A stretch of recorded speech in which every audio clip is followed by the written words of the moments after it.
तो दोस्तों, आज दीपावली के पावन अवसर पर हमने प्रातःकाल प्रभु श्री राम का अभिषेक किया। तो इस प्रकार से हमने प्रभु श्री राम का, जानकी माता का, लक्ष्मण जी का पंचामृत अभिषेक प्रातःकाल किया। और जैसा कि हम समझते हैं कि हर उत्सव पे प्रभु का अभिषेक तो करना ही चाहिए, और पूरे साल में प्रभु श्री राम के 3 अभिषेक तो अवश्य ही करने चाहिए। तो भक्तों, आप सब भी, हम आशा करते हैं कि आप भी प्रभु का पूजन प्रेम से करें, और 3 अभिषेक तो साल में होने ही चाहिए।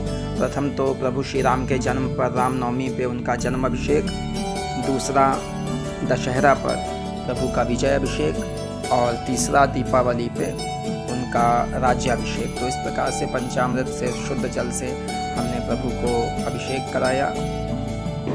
और प्रभु को अभिषेक करने के बाद शाम के समय हमने गणपति जी का और महालक्ष्मी जी का भी पूजन किया। जैसा कि हम सब दिवाली पर सुख समृद्धि के लिए, धन वैभव के लिए महालक्ष्मी जी का पूजन करते हैं।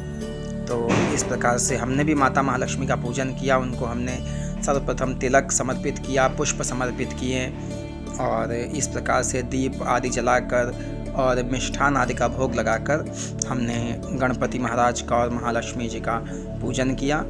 तो इस प्रकार से माता महालक्ष्मी का पूजन संपन्न हुआ। और माता महालक्ष्मी के पूजन के साथ साथ शाम के समय हमने प्रभु श्री राम का अयोध्या आगमन के पावन पर्व पर विशेष रूप से पूजन किया। तो ये आप दर्शन कर रहे हैं प्रभु श्री रामचंद्र जी के, प्रभु श्री राम दरबार के। और फिर हमने प्रभु की आरती करी। तो प्रभु श्री राम की ये पावन आरती आप सब दर्शन कर रहे हैं। प्रेम से प्रभु के दर्शन करें और अपने हृदय रूपी अयोध्या में प्रभु को विराजमान कीजिए।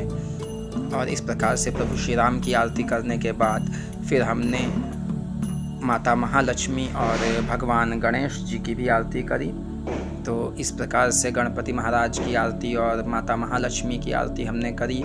और इस प्रकार से खूब हर्षोल्लास से पूरे परिवार के साथ हमने दीपावली का पर्व मनाया। और इसके बाद हमने भी थोड़ा सा पटाखे आदि जलाकर उत्सव को मनाया।